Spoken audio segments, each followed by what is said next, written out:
This is MaxPreps Friday Night Live.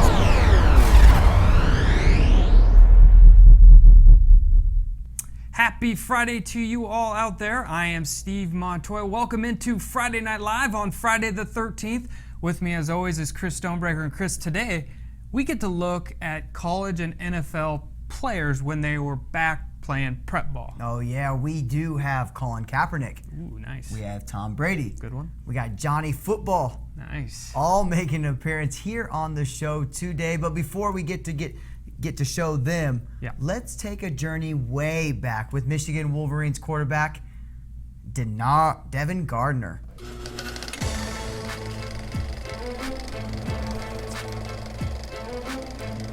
And to do that, let's bring in our national football editor, Steve Spiwak, who joins us now. And Steve, why don't you take us on a journey way back when with the Michigan QB? Thanks, guys. You know, you say way back when. I still remember when he was in high school pretty clearly, so it's not all that long ago. Although for Michigan fans, I'm sure it seems like it. Devin Gardner started his career at University of Detroit Jesuit, where as a sophomore, he threw for over 1,000 yards and rushed for over 500 yards. And that really kind of thrust him into the recruiting spotlight. He was recruited to Michigan by their former coach, Rich Rodriguez, and he was a member of the 2010 recruiting class that featured almost 30 players. So it was a massive recruiting class, but many players in that class didn't really pan out for the Wolverines, but Gardner obviously has. And in high school, as you can see, just a dominant athlete, tremendous size. He led Inkster to 2 good seasons in his junior and senior year after transferring. And, you know, people forget that with how well Brady Hoke has recruited since he's become the head guy in Michigan, that Devin Gardner actually signed with the Wolverines when Rich Rodriguez was the head coach. Nice. And, all right. Some big games in Louisiana tonight. Yeah, thanks, Steve, for showing that. And we do have some really big games in Louisiana. Actually, 2 of our biggest games in the country this week are in the state of Louisiana. Do you want to kind of talk about those? And I know that it kind of resonates with Texas A&M and Alabama fans. Yeah, so the high school football center is definitely New Orleans this week. I know there's the college football epicenter is in College Station tomorrow, but for tonight, you know, it's all about New Orleans. There's a couple of big games, and the first is Edna Carr taking on St. Augustine. Both schools are located in New Orleans. One's public, one is private, but both are extremely talent-laden. Edna Carr is led by their sensational senior Devontae Speedy Noyle, who is being recruited by LSU, Texas A&M, Florida, and he will probably project as a wide receiver or a defensive back at the next level, guys. But when it comes to high school, you need to get the ball in his hands because he's the best athlete on the field almost every time he steps onto the field on a Friday night. He's also a tremendous track runner. He wants to play both sports in college, but it's going to be interesting to see how he lines up against St. Augustine, which has plenty of talent on the defensive side of the ball. St. Augustine on the offensive side of the ball is led by the nation's #1 running back, according to 247 Sports, Leonard Fournette. He is the high school version of Adrian Peterson. He's the best running back in the country, has tremendous size, tremendous runner, hard to bring down. He actually, guys, believe it or not, will be headed to College Station after the big game against Edna Carr. He's going to take in the Alabama A&M game. He's being recruited most heavily by LSU and Alabama, but I think Texas A&M fans are hoping for a shot at him, but he's not the only guy they have. They probably have, guys, 12 players who will end up playing Division I in their senior class. They have 2 guys already committed to Texas, so just lots of talent on both sides of the ball. But amazingly, that may not even be the biggest game in New Orleans, because tonight John Curtis hosts St. Thomas Aquinas. St. Thomas Aquinas is led by their defensive tackle, Anthony Moten, wide receiver, Corey Holmes, Wade Freebeck, their quarterback, who's committed to Pitt. And they don't have, you know, that blue chip 5-star recruit this year, guys, but St. Thomas Aquinas has more players in the NFL than any other high school in the country. So you know there's talent on that Raiders roster. John Curtis is our defending national champion. They will run their Veer offense, which has gotten JT Curtis, their head coach, over 500 career wins. It's a tremendous matchup of two of the nation's top private school programs and two top 10 ranked teams. So there's no better place to be tonight for high school football than New Orleans.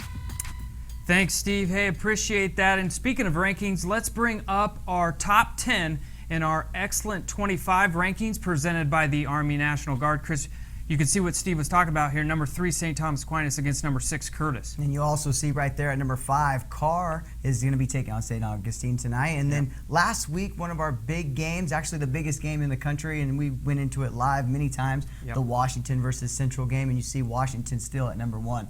And right now, I need to say sorry. I mean, Denard Robinson was a few years ago, and Devin Gardner, I apologize. It's even you got too many things on your I don't know where I was going with little shoelace, but anyways. Don't worry about it, Chris. Thanks. We're all good here. It's live. And there's get back to the rankings thing here. Every Monday, the new top 25 will hit the site right on the homepage. So, Chris, let's go back to the Texas A&M Alabama game. And what we love to do is look at them when they were in high school. And we got a lot of good footage of these guys. We have a ton of good footage, especially because both of these teams, they were good, and they are good because of the fact that they bring in really good recruits.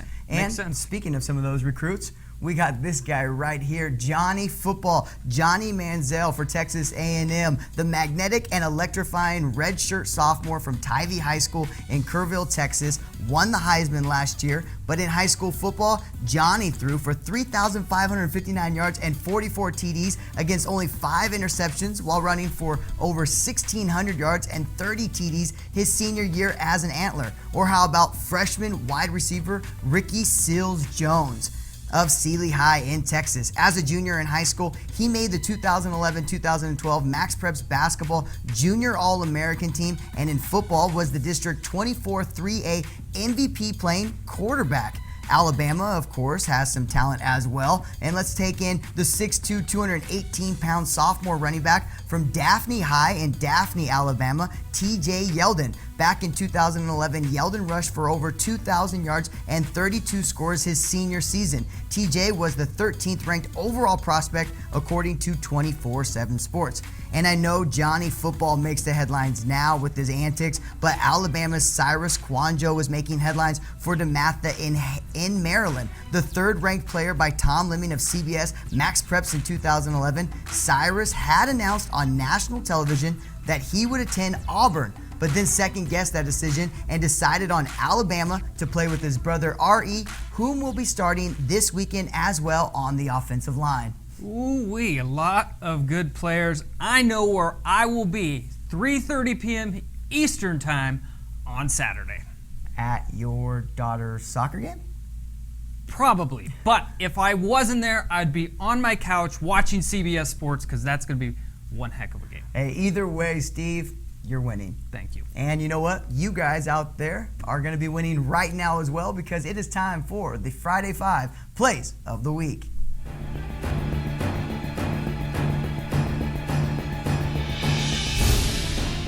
And you've probably seen this. It's been floating around social media. This is Kansas football at its best. Andover's Eli Reyno with an incredible punt return that sees him reverse the field after this stiff arm to the dome.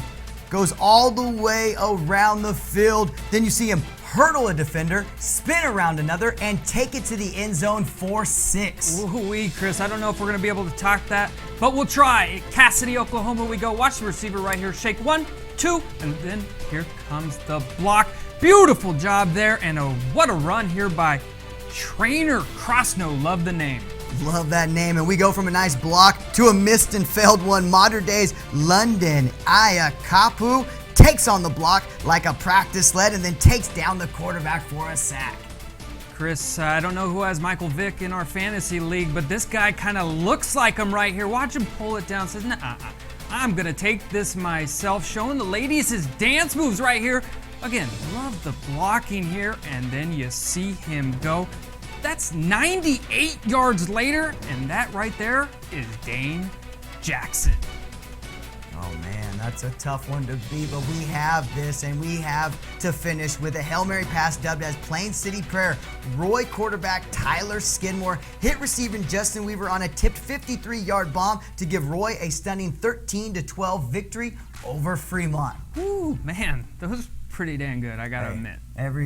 When you have 16,000 high school football teams and 8,000 games going on, you're gonna have a lot of top plays, and there we did. Great facts. Yeah, thanks. Thanks, Steve.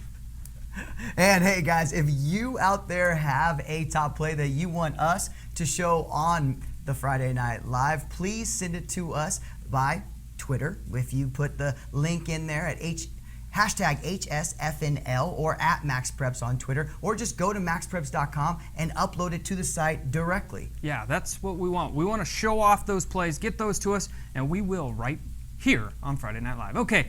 Let's bring back in Steve Spiwak on the line here. Steve, we want to just catch up. There you are. We want to catch up on things you're keeping an eye on, maybe some scores, or what's really got your attention tonight?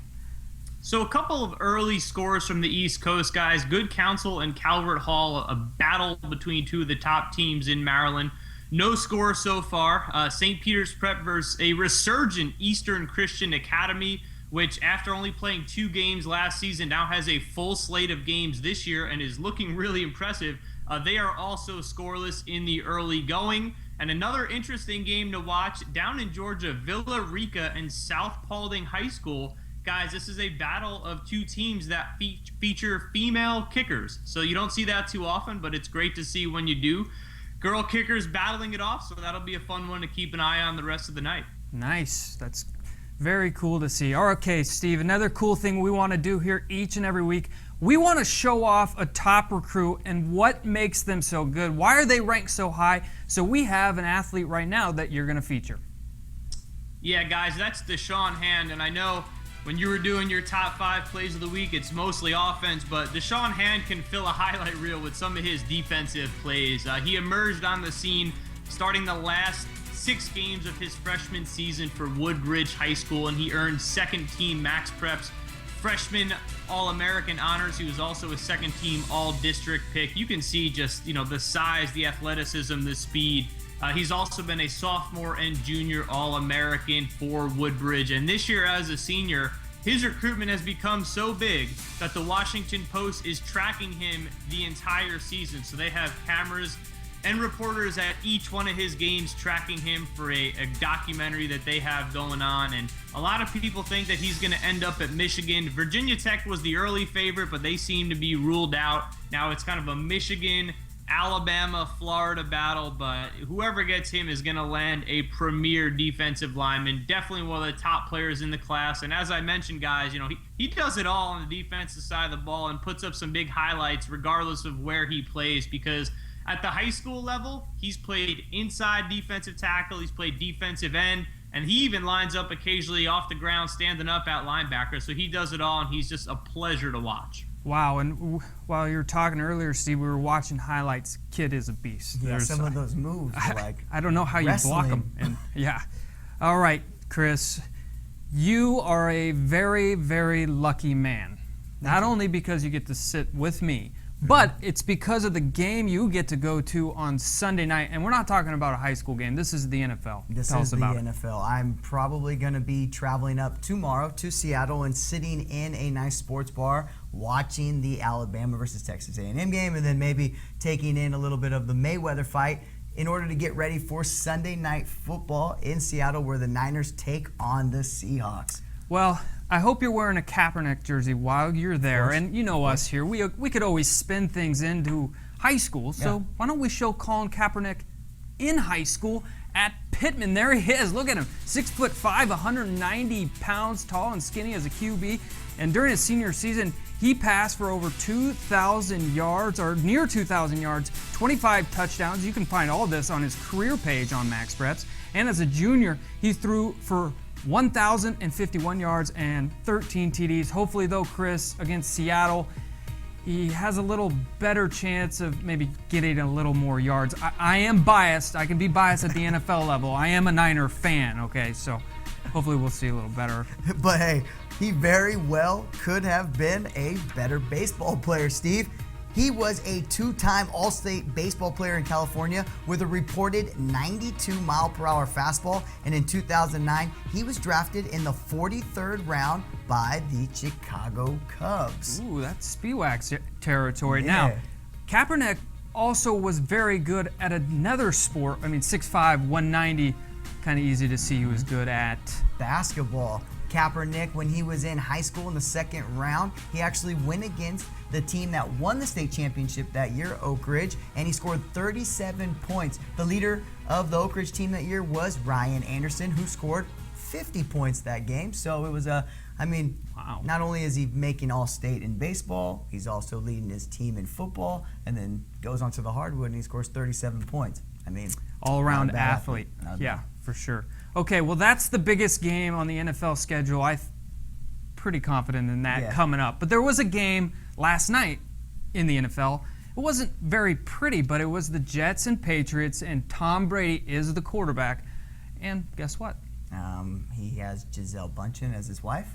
No, we have highlights of him in high school, so let's go ahead and roll those. And he did play high school football for Sarah out of San Mateo in California, the same high school that saw the likes of Barry Bonds, Lynn Swann, and president of CBS Interactive, Jim Lanzone, walk their halls. Brady was the QB for the Padres during the 93 and 94 seasons, and Brady threw for over 3,500 yards and 33 TDs, and went a combined 11-9 in the West Catholic Athletic League.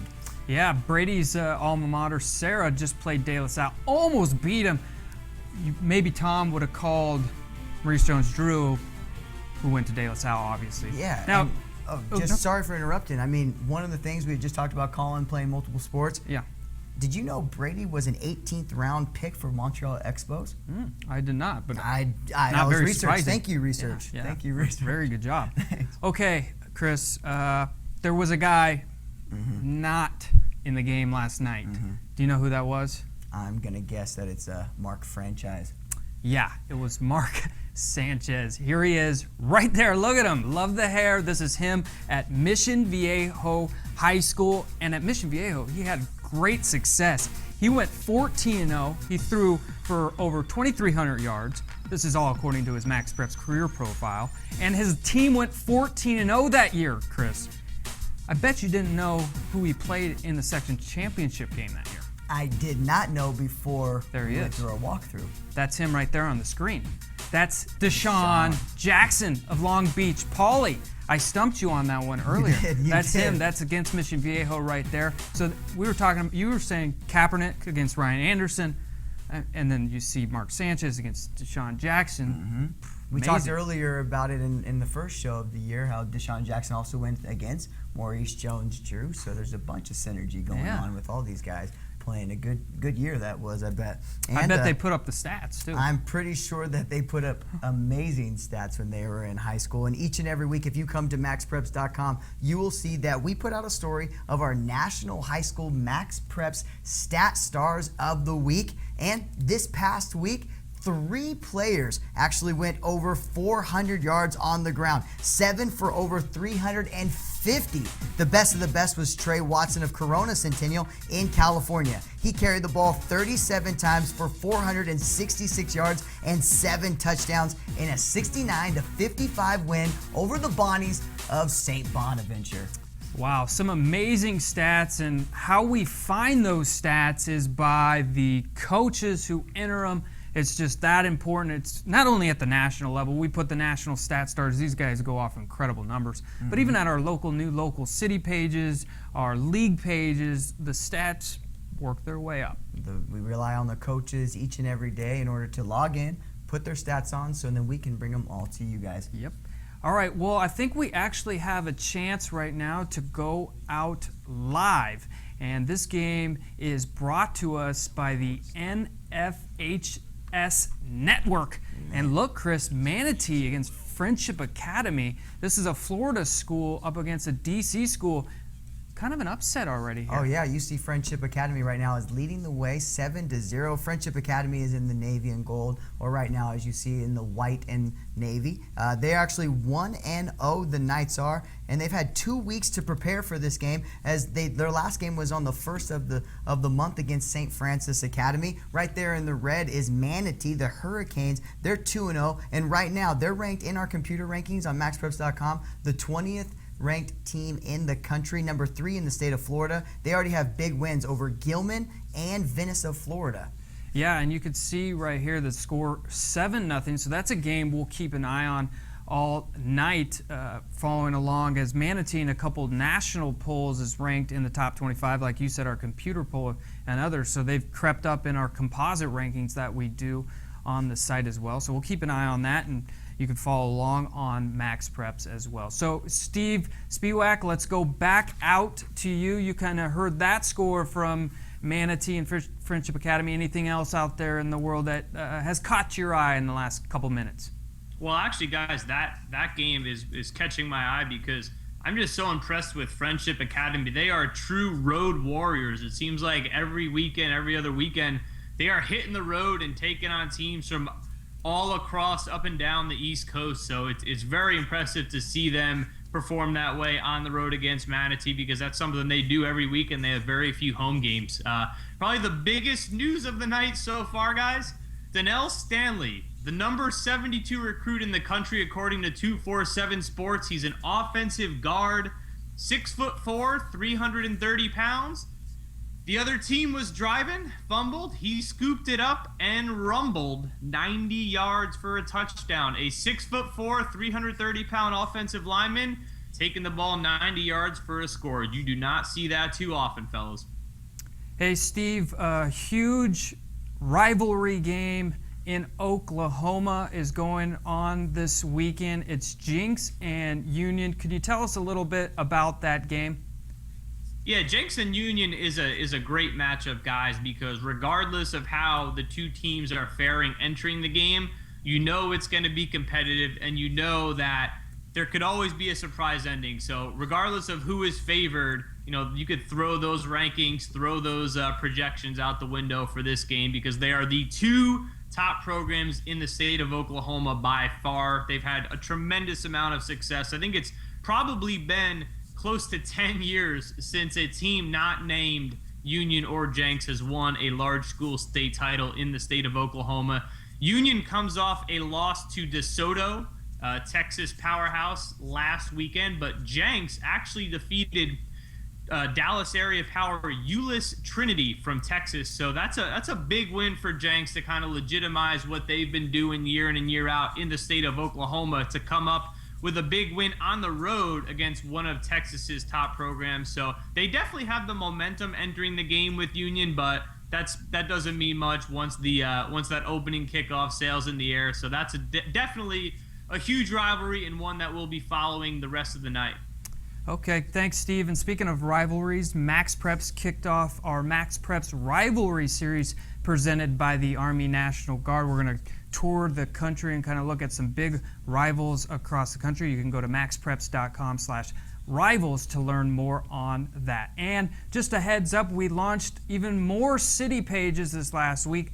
Cities like Baltimore, Tampa, Detroit, Chicago, 11 more hit the site. We'll wrap up our 40 by the end of next week. And if you're going out to a game this week, Chris, what should you do? Well, you should quick score it. MaxPreps' mobile scoring network. Again, like we say each and every week, it is free. All you got to do is go onto maxpreps.com, go to your schedule page, go to your team homepage, or go to quickscore.com. And once you get there, sign up for that game to be the person that provides live scoring updates from the game itself, so people around the country or just down the street can follow that game that they're not able to get to. So quickscore.com, go on, sign up, and be a fan serving fans.